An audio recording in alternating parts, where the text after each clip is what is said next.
Hello दोस्तों, चलिए आप लोगों के लिए मैं बिहार एसएससी के लिए ये फर्स्ट प्रैक्टिस सेट लेके आया हूँ। पिछले वर्ष का पूछा हुआ सवाल है इसमें। आप लोग पढ़ के जाइए, एकदम महत्वपूर्ण क्वेश्चन है सारा का सारा। चलिए आप लोग को मैं बता रहा हूँ। फर्स्ट क्वेश्चन क्या है? मटर पौधा है। मटर कैसा पौधा है? तो ये साग। मटर जो है कैसा पौधा है? 1 मिनट रुक जाइए। मटर कैसा पौधा है तो ये बताना है। तो मटर कैसा पौधा है? तो मटर साग पौधा है। साग मटर है, साग पौधा। दूसरा क्या है? किस पौधे का फल भूमि के नीचे पाया जाता है? दूसरा सवाल क्या है? कहता है किस पौधे का फल भूमि के नीचे पाया जाता है? भूमि के नीचे पाया जाता है किस पौधे का फल? तो वह है मूंगफली। मूंगफली डी आंसर हो जाएगा, डी फॉर दिल्ली। तीसरा क्या है? तीसरा जो है क्या है? तीसरा क्या है? किस पौधे में बीज होता है लेकिन फल नहीं होते हैं? तीसरा सवाल क्या है? किस पौधे में बीज होता है लेकिन फल नहीं होते हैं? तो वो कौन सा पौधा है? तो वह है साइकस। वो पौधा क्या है? इसका भी डी आंसर हो जाएगा, साइकस। वो पौधा क्या है? तो वह है साइकस। इसका भी आंसर आपको डी हो जाएगा। चौथा नंबर सवाल है चावल का दाना कैसा है? तो एक बीजीय है। पाँचवा नंबर सवाल प्रकाश संश्लेषण की प्रक्रिया होती है। प्रकाश संश्लेषण की प्रक्रिया होती है तो कहाँ होती है? पत्ते में। इसका बी आंसर हो जाएगा, कहाँ होती है? पत्ते में। छठा नंबर सवाल मानव शरीर की सबसे लंबी हड्डी है। मानव शरीर की सबसे लंबी हड्डी कौन सी है? तो होता है कहाँ का? जांग का हड्डी होता है, जांग का। मानव शरीर की सबसे लंबी हड्डी कहाँ का होता है? तो जांग का होता है। मानव शरीर की सबसे लंबी हड्डी जांग का होता है। ये देखिए क्या है, भारत का राष्ट्रीय खेल क्या है? 7 नंबर सवाल क्या है? भारत का राष्ट्रीय खेल क्या है? भारत का राष्ट्रीय खेल क्या है? सभी लोग जानते हैं कि भारत का राष्ट्रीय खेल क्या है? हॉकी है। और 8 नंबर सवाल देखिए, 8 नंबर सवाल आप लोगों को मैं दिखा रहा हूँ। 8 नंबर सवाल देखिए, थोड़ा ऊपर कर लेता हूँ इसको। चलिए 8 नंबर सवाल से बता रहा हूँ। 8 नंबर सवाल देखिए, एसटीडी से तात्पर्य है। एसटीडी से तात्पर्य क्या है? एसटीडी का फुल फॉर्म पूछता है और एसटीडी का तात्पर्य मतलब वही होता है फुल फॉर्म। इसका करेक्ट आंसर डी हो जाएगा। इसका correct answer D for Delhi, D for Delhi, D हो जाएगा, डी। इसका करेक्ट आंसर क्या हो जाएगा? इसका correct answer D for Delhi हो जाएगा। ए से 9 नंबर सवाल, पीएएन से अभिप्राय परमानेंट अकाउंट नंबर। पीएन का फुल फॉर्म होता है परमानेंट अकाउंट नंबर। इसका ए आंसर हो जाएगा। चलिए 10 नंबर सवाल, नाबार्ड। नाबार्ड का पूर्ण रूप क्या है? नाबार्ड का पूर्ण रूप क्या है? तो नाबार्ड का पूर्ण रूप क्या हो जाएगा आप लोगों को? देखिए तो नाबार्ड का पूर्ण रूप हो जाएगा आप लोगों को ये national bank of agriculture and rural development. मतलब इसका सी आंसर हो जाएगा। 11 नंबर सवाल, येलो नामक किस वस्तु की सीमा पार तस्करी की जाती है? येलो नामक कोई पदार्थ है, येलो केक नामक जिस वस्तु की सीमा पार तस्करी की जाती है वह क्या है? येलो केक नामक कोई वस्तु है, सीमा पार उसकी तस्करी की जाती है, तो उसका जो है उसका नाम क्या है वो पूछ रहा है। उसका क्या है मतलब नाम, ये पूछ रहा है। तो उसका नाम क्या है? बी। क्या किसका कहता है? यूरेनियम ऑक्साइड का। यूरेनियम ऑक्साइड का जो पीले केक नामक जिस वस्तु की सीमा पार तस्करी की जाती है वो क्या है? Uranium oxide. वो क्या है? यूरेनियम ऑक्साइड है। चलिए आपको लेके चलते हैं हम 12 नंबर सवाल पर। 12 नंबर सवाल आ गया। देखिए 12 नंबर सवाल क्या कहता है? 12 नंबर सवाल आपको है, फिटकिरी गंदे पानी को किस प्रक्रिया द्वारा स्वच्छ करता है? फिटकिरी गंदे पानी को किस प्रक्रिया द्वारा स्वच्छ करता है? इसका आंसर हो जाएगा सी। इसका आंसर क्या हो जाएगा? सी, सकंदन द्वारा करता है। 13 नंबर सवाल क्या है? मोती मुख्य रूप से बना होता है। पूछता है मोती मुख्य रूप से बना होता है, कैसा बना होता है? तो होता है इसका आंसर सी हो जाएगा, कैल्शियम कार्बोनेट का। कैल्शियम कार्बोनेट का बना होता है, मतलब सी आंसर हो जाए।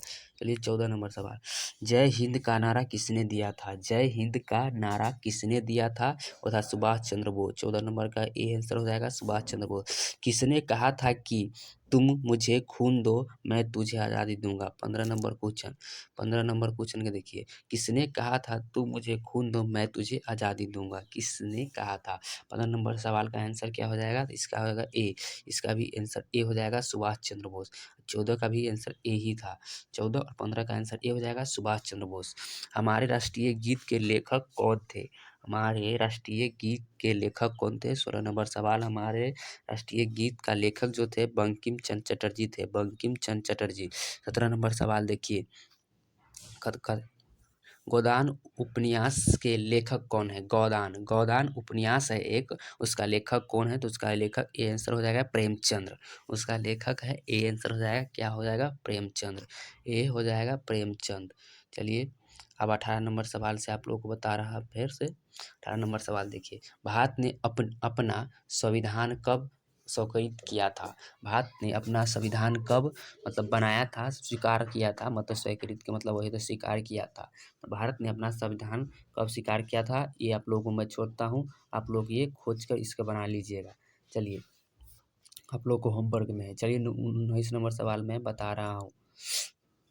हिंदी दिवस मनाया जाता है, हिंदी दिवस कब मनाया जाता है, तो हिंदी दिवस कब मनाया जाता है, तो 14 सितंबर।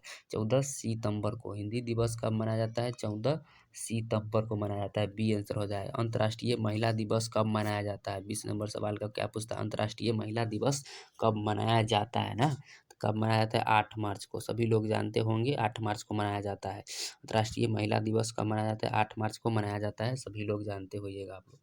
चलिए इसके बाद में हम बता दूं तो आप भारतीय संविधान की 21 नंबर सवाल, भारतीय संविधान की आत्मा किसे कहा जाता है। भारतीय संविधान की आत्मा किसे कहा जाता है, इसका आंसर हो जाएगा ए प्रस्तावना को। इसका आंसर हो जाएगा ए प्रस्तावना को कहा जाता है।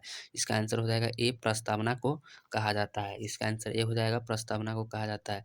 देखिए 22 नंबर सवाल, भारत भारत है भारत है भारत एक क्या है, तो भारत 22 नंबर सवाल में कहता है भारत है। भारत मतलब क्या है, भारत एक कैसा देश है, धर्मनिरपेक्ष राष्ट्र है भारत। ये आंसर हो जाएगा, धर्मनिरपेक्ष राष्ट्र है भारत। चलिए आप लोग हम लोग 23 नंबर सवाल पे आ गए। देखिए आप लोग बता रहा हूँ 23 नंबर सवाल क्या कहता है, कहता है भारतीय लोकसभा के कुल कितने सदस्य होते हैं। भारतीय लोकसभा में कुल कितने सदस्य होते हैं, भारतीय लोकसभा में कुल कितने सदस्य होते हैं, से पूछ रहा है ना। 23 नंबर सवाल पूछ रहा है। तो चलिए ये सवाल भी आप लोगों को मैं दे रहा हूँ, घर से बना के आप लोग देखिएगा बनता कि नहीं, कमेंट में लिखिएगा जरूर। किस राज्य से सबसे अधिक प्रतिनिधित्व चुने जाते हैं।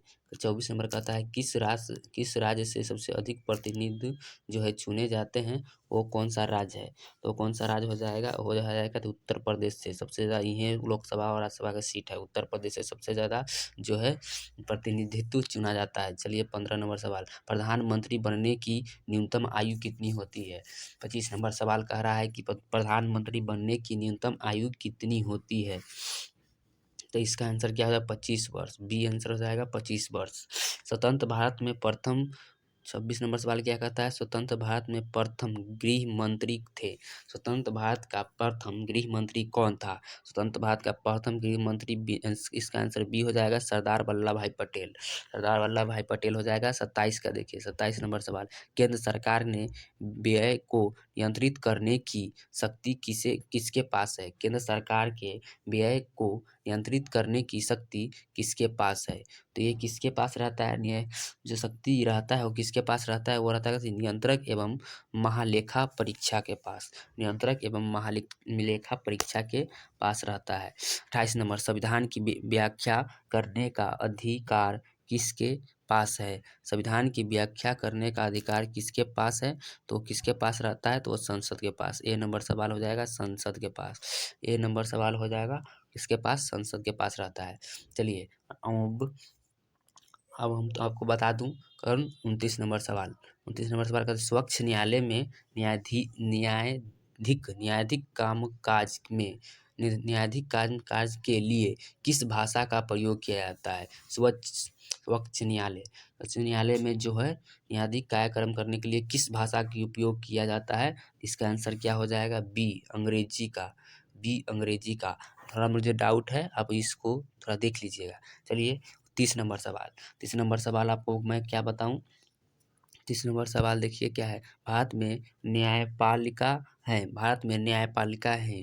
पूछ रहा है क्या? भारत में न्यायपालिका है, मतलब न्यायपालिका है कितना, मतलब कैसा है? तो स्वतंत्र, स्वतंत्र है, स्वतंत्र। भारत में कुल 31 नंबर सवाल, भारत में कुल कितने स्वच्छ न्यायालय है? न्यायालय है स्वच्छ, उच्च है, स्वच्छ नहीं। भारत में कुल कितने उच्च न्यायालय है? भारत में कुल कितने उच्च न्यायालय है? तो 24 उच्च न्यायालय है। डी आंसर हो जाएगा, 24 उच्च न्यायालय है पूरे भारत में, 24 उच्च न्यायालय है। देखिए और 32 नंबर सवाल, भारत का प्रधानमंत्री अपना त्याग पत्र किसे किसे सौंप सकता है? 32 नंबर सवाल क्या कहता है? भारत का प्रधानमंत्री अपना त्याग पत्र किसे सौंपता है? भारत का प्रधानमंत्री अपना त्याग पत्र राष्ट्रपति को सौंपता है। ए नंबर इसका आंसर हो जाएगा।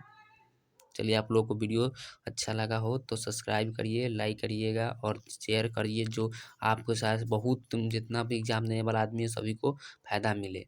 चलिए आप लोग मतलब सब्सक्राइब लाइक करिए और फिर अगला ऑफिस सेट मतलब कल आएगा।